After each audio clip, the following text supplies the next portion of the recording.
All right. Well, welcome to Watercolor Studio 42. We'll talk a little bit for a few minutes. I brought in this piece of work that I did before. I've done several of these a little bit smaller. I'm working a lot smaller than I used to anyways, but this would be for a 16 by 20 frame. The mat, the outer side of the mat, this would be 16. This is 16 by 20. And so that's a very common size. You can find the frames just about anywhere, that particular size. And so now what I wanted to talk about is that I've been kind of adjusting my style a little bit, easier for me to work, see it, whatever. Not getting into real fussy detail. But what I normally do is I sketch this out in pencil. Then I make a decision as to how I want to go over the pencil lines.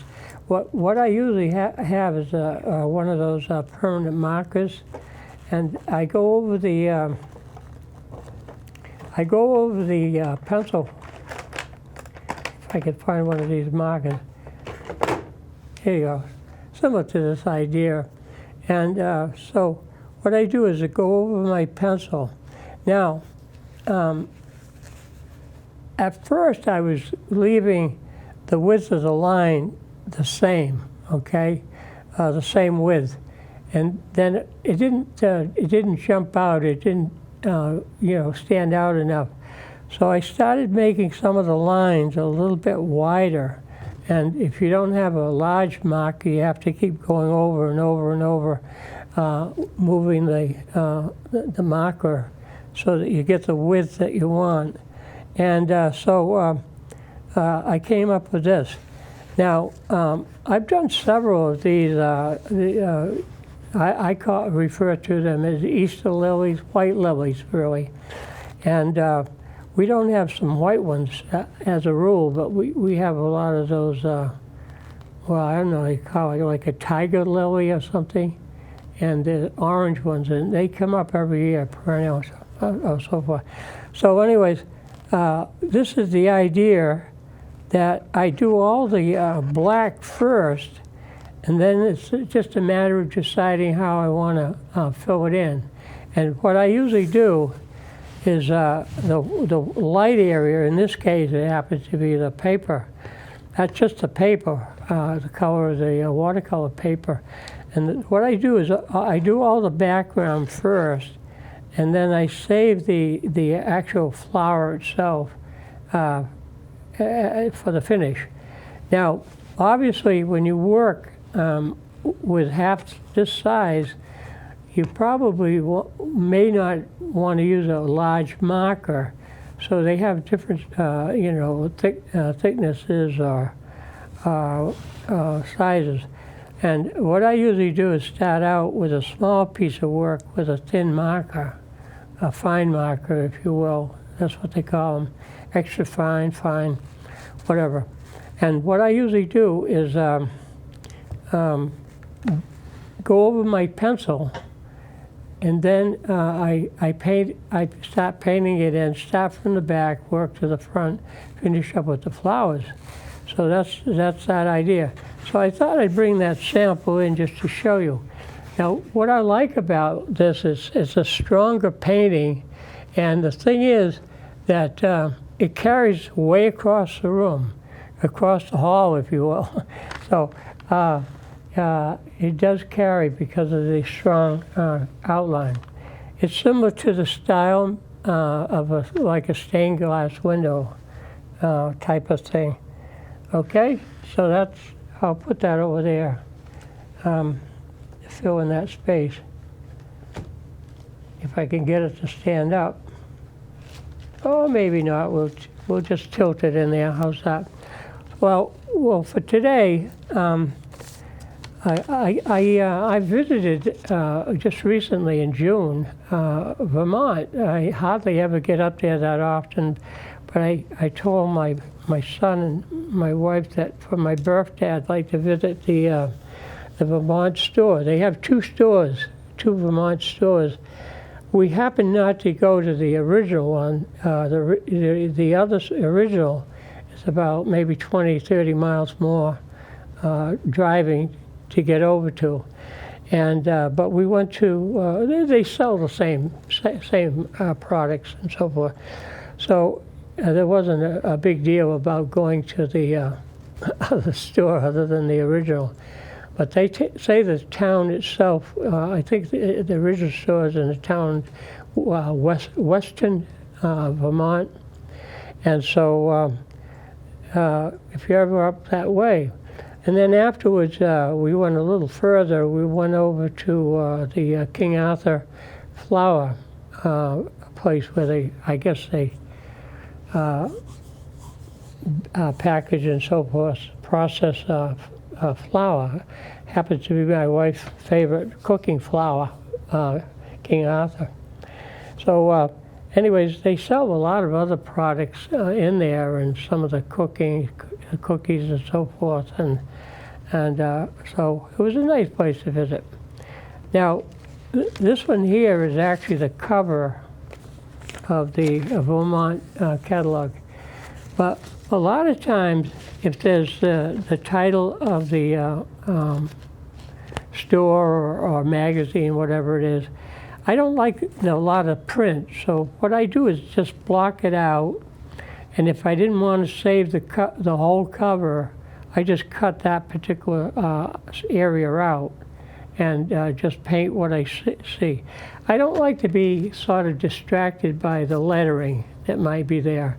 So I just concentrate on the picture itself. The composition is very good. Whoever the photographer was, about having things drawn to the more or less to the focal point, which is the larger barn and whatnot. You notice how the trees bend towards it, say, "Look at me," and the sky, even the cloud formations, kind of take your eye over to the building. So what I've done today, I did a kind of a quick sketch here. And I hope it's not really going to be a great work of art. I don't think. Sometimes I say that, it turns out halfway decent. But anyway, what I wanted to do is show you how you can draw attention to the barn. And what I've done, I've used a permanent marker first and made sort of a kind of a little bit rough outline. Sometimes if I'm doing something, I just use a straight edge of the ruler along with a marker. And sometimes my pictures have all just straight edges. This one here, for the most part, does. But when I fill it in, if it's usually an outdoor type of painting, I just do the sky first, wet the sky, and with just water. Might be a little bit discolored from maybe not overly cleaning the brush enough or whatever, but nevertheless, it has blue paint, so it probably will be all right to use that. Now, if I want to leave some clouds in there, I just leave the paper itself white, and I can just see how you can leave the cloud and to give it a little bit of a shape. I often tell people I think I'm the least concerned about putting the sky in when I paint. You see, something like that. Now, that took a matter of seconds to put that in. Looks like I've got a little bit of texture working in the paper here, but that's a bonus, okay? That's a bonus, is working on the paper. So anyway, now I could put a little bit of blue here or there, but you know, wherever, repeat the color. But usually you don't happen to do that as much. You don't probably do that unless there's some water. If you're near a brook or a stream or a pond or whatever, then you can take the blue that you use for the sky and you can use it a little bit in the water. Reflection of the blue sky on the water. So anyways, that's that. Now that was easy enough. I'm not gonna, I think that went in pretty good. Sometimes I keep fussing with it and pushing and pulling it. I'm gonna try not to do that, try not to. Now the next thing that we want to deal with, we have some background there. This looks like it could be a spring scene. I think this magazine came out probably around April, I believe, March or April. And it came out about that time. And then once you buy something or visit there or they have your address, they'll send you the catalogs. That's true of a lot of different places, clothing companies and all that. Now, sometimes you get a little bit too much mail too. Now let's take a little bit of yellow. I've got the blue over here, so let's take some of the blue, mix it in with the yellow, and we're going to get a nice shade, a yellowish shade of some green, and we have some of that in the picture here. So that's going to be, let's see, oh, I guess I could put it almost all through here. Okay, just go right into the corner. Take this right into the corner. And like I said, I had the blue already on the palette, so I just dabbed a little bit of yellow into it. I use Gamboge yellow. You can get different shades of yellow. I seem to manage all right with that particular color. Yeah, I just dabble around here a little bit where I see maybe some green. Now, when I sketch a picture a lot of times, I don't restrict myself to exactly what I have. You know, I'm not worried about like a coloring book staying inside the lines. But, you know, you don't want to deviate and go too far out beyond the lines either, because then you have to kind of double back and say, wait a minute, I'm overdoing something here. But here we go. Put this in the corner. So anyways, this is a style that I've kind of picked up a little bit. And some people like it. It's kind of in between. It's not really traditional, but then again, it's not really contemporary either. It's not really, you know, abstract art either. Although abstract art is okay. And I should say something about abstract. The word itself means to take away from. So when you talk about abstract subjects, you're talking about taking away something and just breaking it down to the real basic forms and shapes and so forth. And if you want to deviate a little bit more with that idea, you can. You can just change things a little bit, you know, distort things a little bit more. And a lot of times with abstract, you can understand what the subject is, but it's just done a little differently. Okay, let's go up into here. I think if this is springtime, there might be some little blossoms that might be starting to come out on the trees. So I'm just dabbling. Now that's risky a little bit because the sky is still a little bit wet. So here I am dropping wet into wet, you know, that idea. So here we go.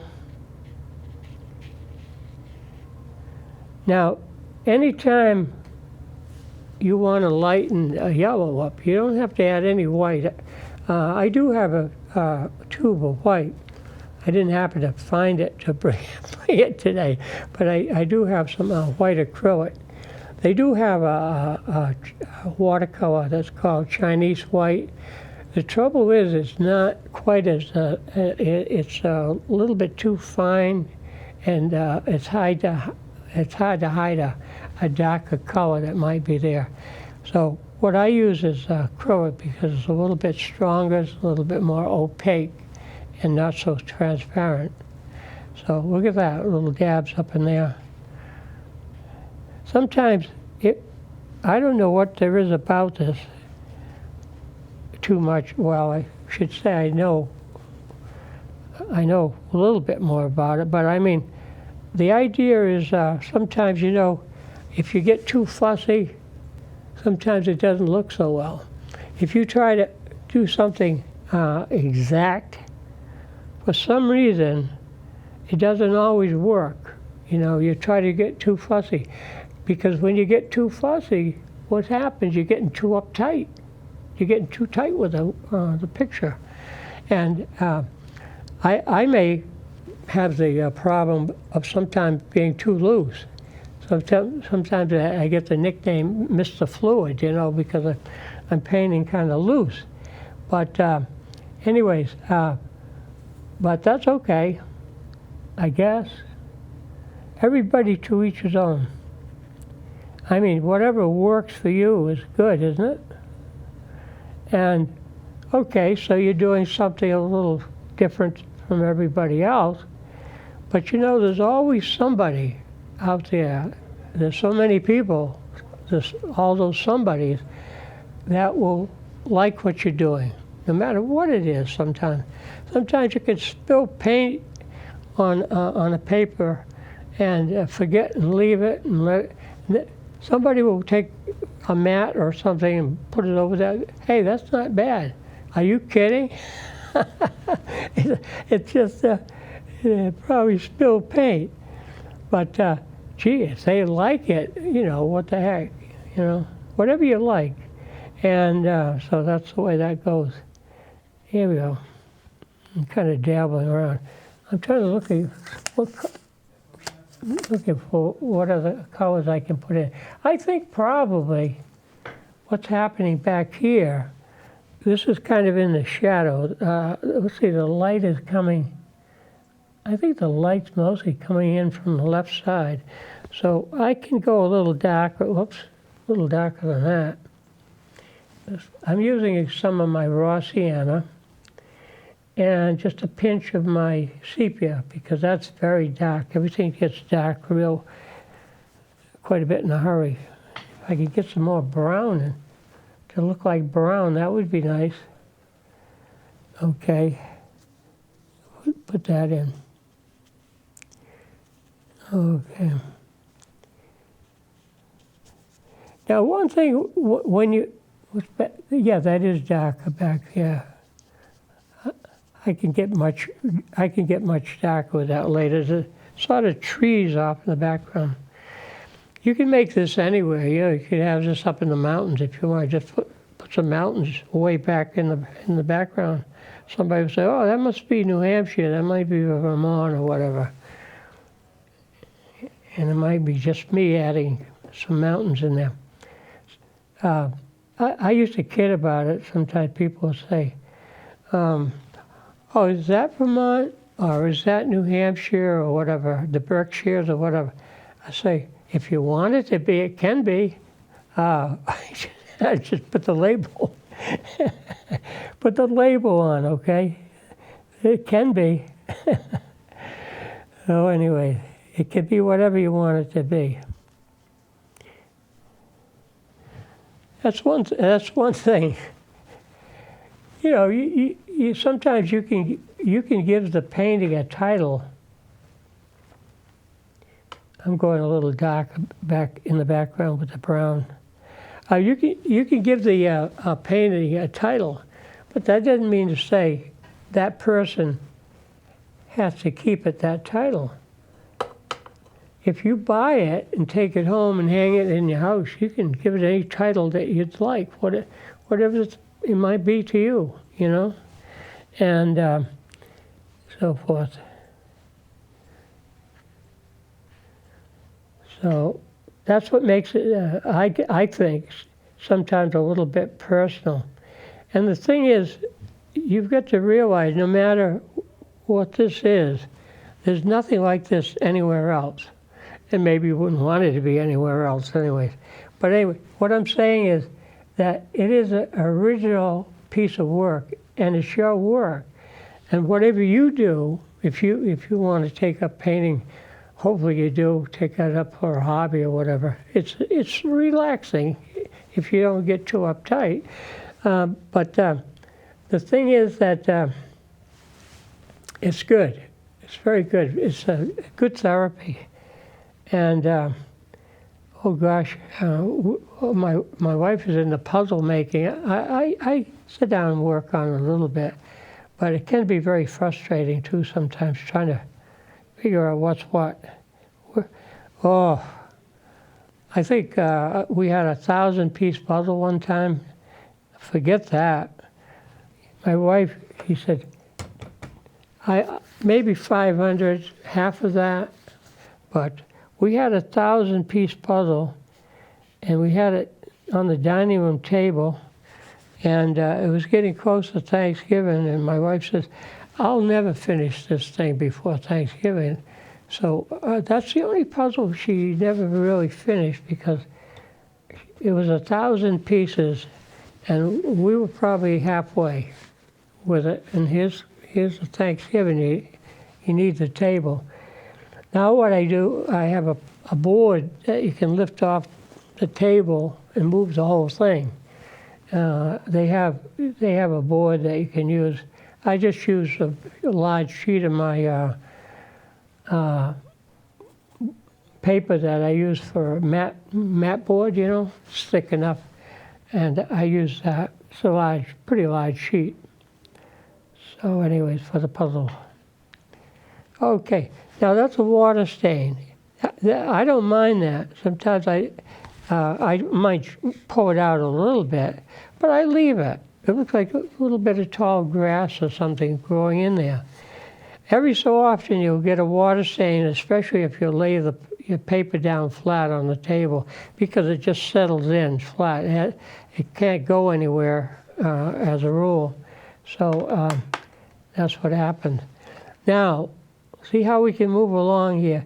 Now, all the bonds and everything, they're all basically the same color, but you know how bonds are. If one side gets a lot of sunlight, it's gonna come out a lot lighter. So I'm using some of my gambos, and let's just do this area here first. Do this side of the bomb. Here we go. I'm using a flat brush, by the way, because what I'm filling in, for the most part, is sort of a flat area. But right now, if I want that to be a little bit different, let's get this across here a little straighter. Okay. Now sometimes if I don't like a particular line later on after it dries, I just go over it with a marker and make that line a little bit heavier. So it distributes, thick and thin. Like I said earlier about the other picture I did of the lilies, you can vary that. Now, here's another thing. I got the brush in one hand and I got the paper towel, okay. So now, let's say if I got a light area in the barn, it's not quite dry, I could lift some of that paint out, see, and leave areas of the barn where it looks like it's faded. Now over here, this is getting on the shady side of the barn. So what we do here, we take a little bit more color, but I'm just going to take a pinch of my ultramarine blue, and ooh, a little bit, that was too much of a pinch. I'm sorry about that one. Now I get purple. Let's see, okay, now let's try this, see if this works. Got a little bit of blue in it. And we're just going to go down the side.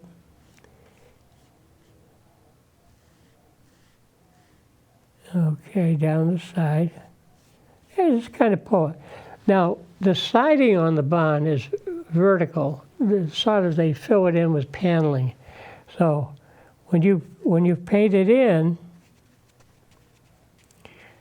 you could do that. Now I'm just going to go way down in the bottom here. It's darker as always. They have a place under the barn.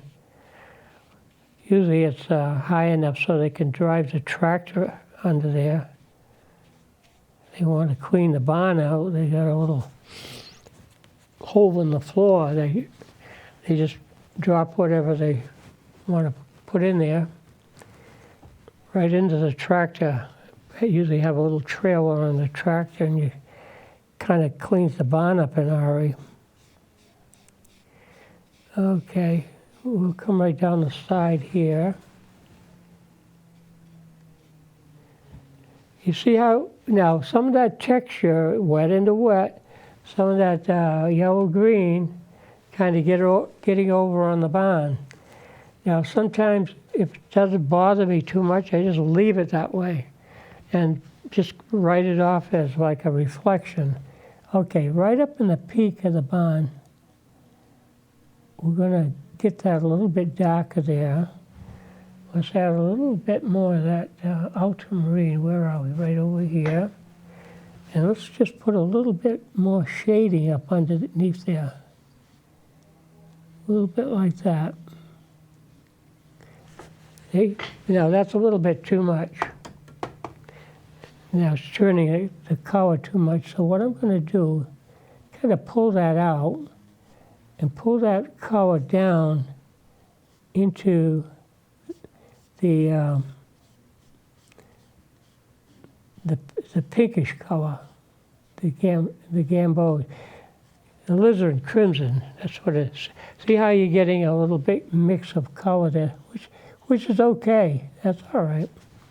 Now the next thing is I'm looking at the picture. There's some shading down in here. Okay, let's put a little bit of that, a little stronger with some blue in it, because that's probably going to be a little bit darker anyways. So right down inside here, see, you can get a little bit darker with your color. There's some painters that advocate changing the color every inch. Let's say if you're doing a covered bridge and you're filling it in, or a barn, you're filling in the side.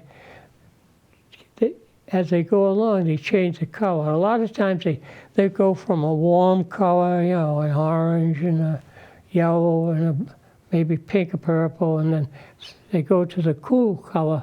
By the time they get down to the end of the barn, cool colors using blues and purples and whatnot. Now, let's do the same thing over here. If it's dry, it will hold its shape a little bit better too. Now, I got to pull that out of there, pull it down a little bit more. Now the other shed over here has the same color, so if I get some color from this onto that barn, that's okay. It's going to have color in there anyways. Oh, here we go. See how that works? It's kind of interesting how the colors, you want those colors to blend. I'm still using a big brush too. Now I can go to a smaller brush. If I get into a tighter area, I'm still using a flat brush, but it's just a smaller flat. This is probably, I don't know, probably a ½ inch rather than this one here. I always like to have a flat inch brush across. That's another thing too. If you're starting out painting, you don't have to go off and buy all these different size brushes. you can probably get by with 3 or 4 or 5. I relate it to sometimes like a golf, a full set of clubs in the bag, right? And probably when they play golf, I'm not a golfer, but I've watched a lot of it on TV. A lot of times they don't use every club in the bag. You know, they have irons and wood and whatnot. And I don't think they use every club they have in the bag. And I'm going to say this, that artists don't use every brush they have in the box either. You don't really need it. But you do need a round, maybe a number 10 or 11 or 12, something like this. This type of brush, they consider that a round. And then you need another brush. Maybe I have one in here. I took it out. Well, I'll show you this one. This one here, that's considered either a rigger or a line brush or a scripto. But it makes once you wet it, it's a very thin line, very thin. And then when you lift it up, I use it for branches. When you lift up on it, it goes from thick to thin. So usually I buy not too small a one, because some of them only have maybe two or 3 hairs on them. If you go to a 1 or a 2, I usually end up buying at least a 4, a very thin brush. Okay, now let's see where we are. See how I let the colors kind of do their thing. What do we have out here? Maybe we can now put a little bit more pink into this barn. Put a little bit more color. That's a pretty purple, by the way. Not bad. You doctor that up a little bit. And then I've got a little shed. You can barely see it. Now, maybe I should use a smaller brush for that one. I might make the shed a little bit too out of shape here. It's just a small little patch of color there, practically. Yeah, put that in there, back there. I think it could stand a little bit more paint. Maybe something like that. Now, where are we? Okay. Now, there's certain things in the barn that will probably be more noticeable. Let's say, for example, if they have a shed door. Usually I don't have it stand out too much, but just a little bit. Kind of define the door. That could be a little bit darker. Kind of clean up the edge a little bit. It's kind of bumpy here. Give it a kind of a clean edge. And okay. I'm just going to kind of run my brush across in here. There. Now, as far as the roof goes, you don't have to leave it like white as the paper, but it has probably just a very, very soft, pale color. I'm going to take some of my sepia, which is very dark brown, but if I add enough water to it, it's going to look okay. It'll come out nice and light, I hope. And all you have to do with the roof is just kind of give it a little bit of a wash. Now, you want to give it a little bit more of what I just did here. You can do a little bit more contrast, but maybe not quite as much. And just come down here a little bit on the roof. How it may come out, it varies. It depends how the light, reflects off the roof. A lot of these things, you have to kind of assume what's going on when you look at certain pictures. I'm just going to come that down. Now that's a little darker than what I wanted it. So I'm just going to do this. I'm going to come back up here and just blot that while it's still wet. See how you can lighten it up a bit, quite a bit.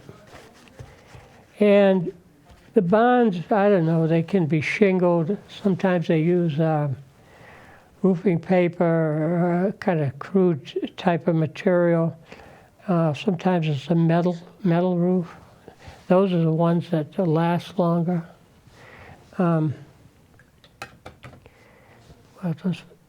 pull some of that out. Now, some have like a little, what do you call that up on the top? Like a louver type of thing. You have to, or a vent or something for all that moisture condensation that builds up. Let's put a little bit more of that color on this one. Whoa, that's a little bit too much. There you go. Because they invented towels. Yeah, give that a little color. And this one over here, you don't see too much of the roof. So anyways, now moving around, I'm going to go a little darker down underneath there. And sometimes I take a little bit of my Payne's gray and just add a little dark in there. Yeah, you can make that. I'm not crazy about how that door came out either. I think I tried to do it to make it too easy. See, that's better.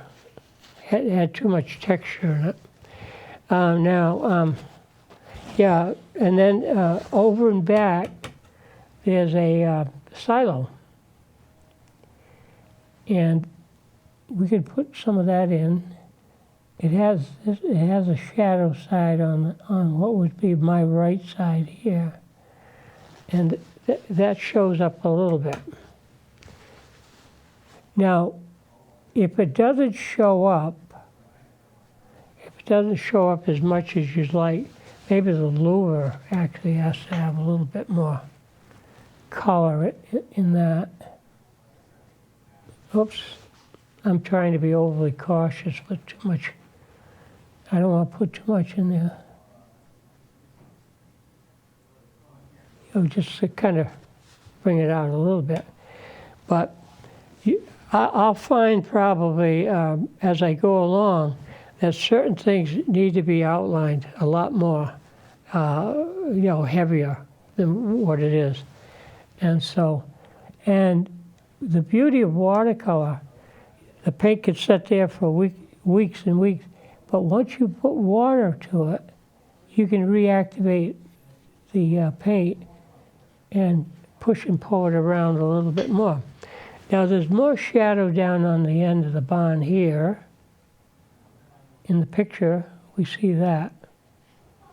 What that is the shadow of the building that's somewhat in front of it. Now again, that might get to be too much, so again, I have to pull it back out. Pull it underneath the eave there. And there's more texture that you can add. The only trouble is, if I use the marker right now, it's not going to work well. Let's get some of those stripes in the barn. Okay, let's come back. Once this starts to dry, then when you put some texture in there like this, that's going to stay there. That's not going to move. Yeah, you could put more texture in the barn of the wood siding or paneling, whatever you might want to call it. You can add a lot. You can put actually more color up underneath the eave there too. there's certain things that have to be brought out. Now, right now the silo doesn't show up as much. Now you can make the silo darker, or you could just make the trees in the background a little, darker green, bluish green, whatever. Now let's do that. The silo doesn't show up, so what I do is just make something darker in back of it, like this. Yeah. So what you're doing is you're bringing out that contrast. Now, let me just pick up a little bit of that. There you go. Either side, you can make the silo a little darker over here with some trees also, so that now there's a contrast. The silo starts showing up. I'm being overly cautious. I'm making that kind of light because I know that I can always go darker. Let's put some more, supposed to be trees back here. Give it a little bit more color. Yeah. Now, the whole picture needs a little bit more oomph to it. So that's where you have to have the patience to let this thing dry. Now, if you wanted it to dry faster, you can put it near a radiator or hold it to the window if it's a warm day. Put it somewhere where it's warmer and it'll dry faster. Also, a lot of times what we use is one of those hair dryers. You can use that on it. Now, we could do some other texturing. We could add some more oomph to it, add something in here. Sometimes you can have some flowers, if you want a little better flowers. That's just to repeat the color, somewhere else. Something growing up in here. You can add some color in there. You want some, repeat some of that red over here. You can have something off here somewhere. So you can always add a little extra color in there. You want the trees to be more noticeable. You could probably add a little bit more color to the trees if you wanted to. Now, if this is not too distracting, we can kind of quiet the flowers down a little bit. And then, of course, if it's too much the same size, the lines in through here, they're all the same width. So what I use, sometimes you can take a marker, and you can take colored markers. It still has to be permanent ink. This happens to be a brown marker. It needs to be a little bit bigger, but you can add a little extra color into the fence post. You can add how much texture you want to put into your painting. But that's a brown marker. What I have at home, I have a whole set of colors. Not the real large container, but about 12 colors of permanent markers. So I can add any color I want, just the same way I'm putting paint on. If I wanted to make something like a little stipple, like an individual flower or something, I could put that in. Now the tree itself, I'm just going to use the brown. You can kind of shade that in a little bit too. If the paper's still a little bit wet, the marker's not going to show up, but you can use a marker to color in. That's not breaking any rules, because it can be, you can use pen and ink or whatever you want. Now, the only other thing that I probably would do, If I find an area that needs to be really much darker, I can take, let's go back up into the corner here and pick up some of that Payne's gray. I don't like to use straight black, but I use just a darker color, put a little bit of paint into it, and let's paint that in up in this corner. Make that really dark up in there. Let's pull that across over here a little bit and just blend it down.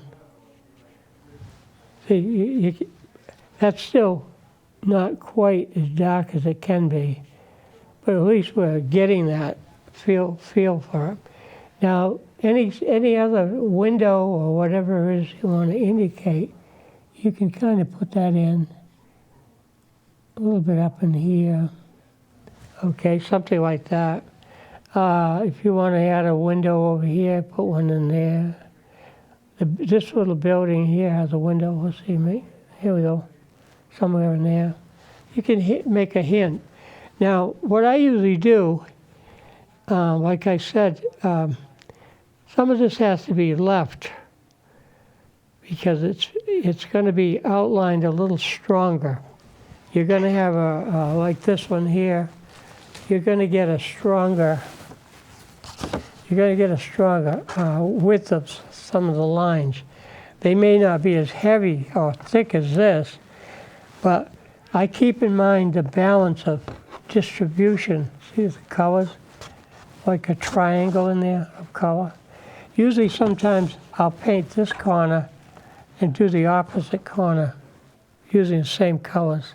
So you get that balance. Now, if I'm not getting enough contrast in the sky, I can come back. Make sure your brush is clean now. I'm going to use this one.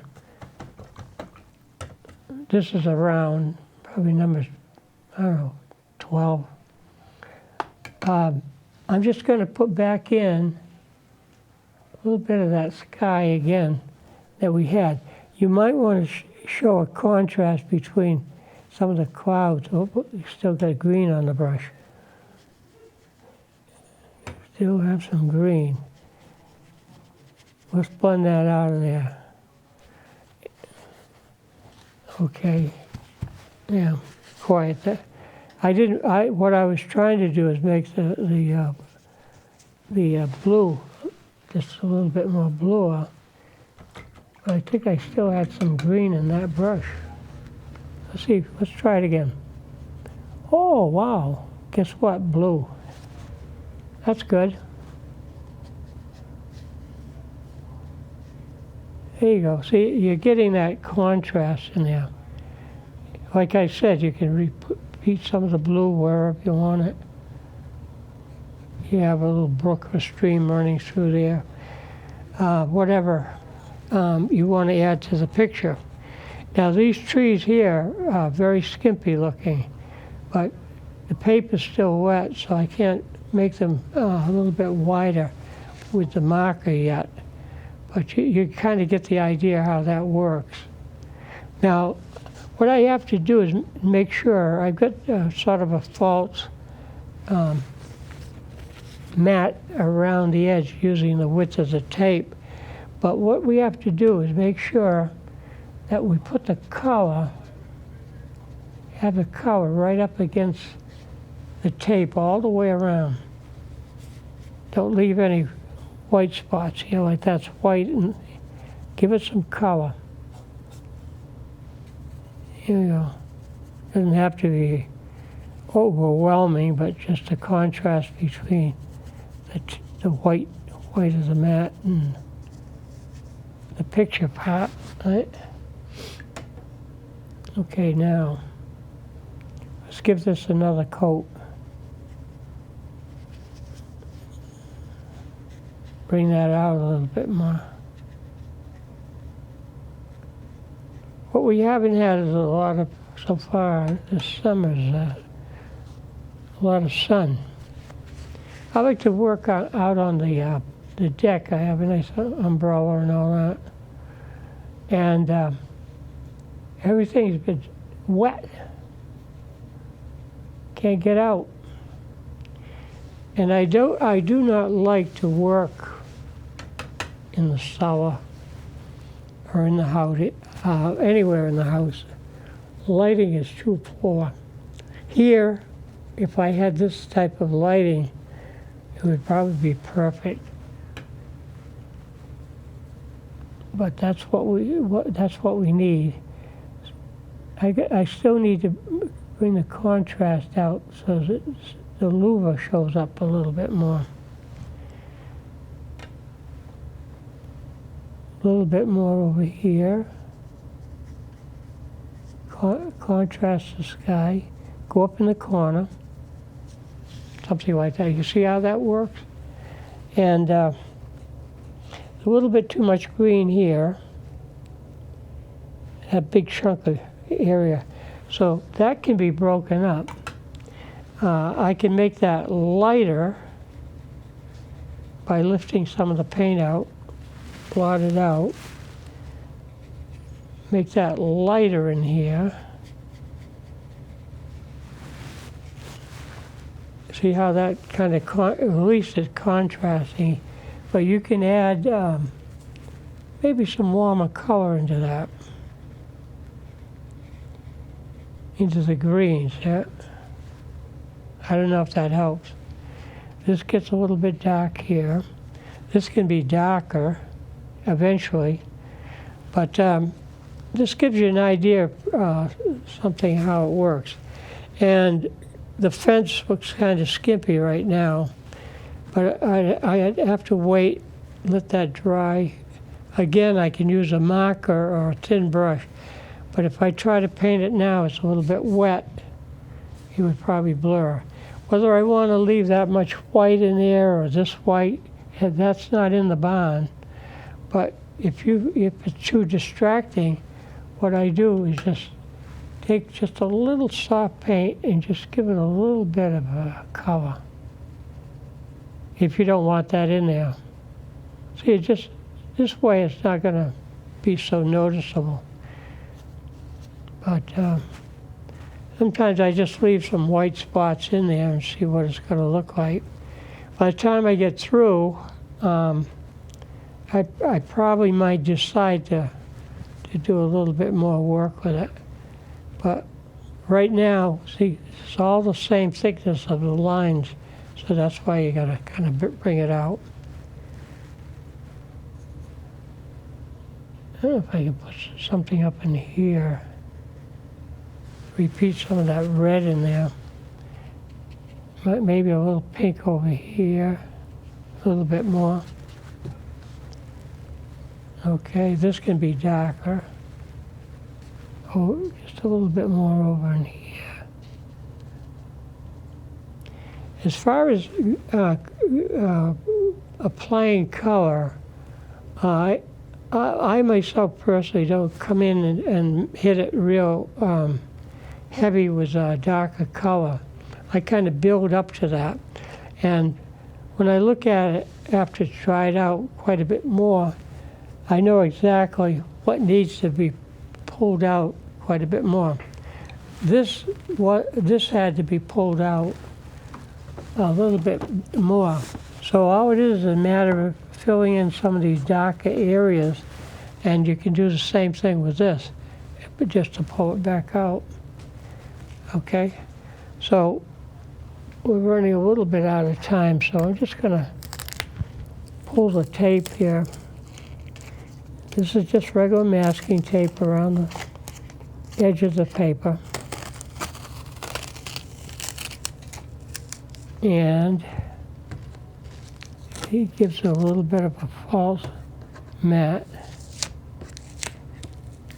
Oh, by the way, I should mention this too. I'll get the rest of the tape off. Take that off. The tape is very good.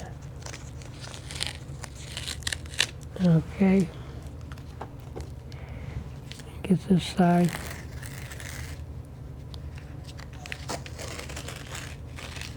Now, usually, like I said, this is kind of the corners I leave a little bit, you know, sort of blend out and focus in, pull your attention in.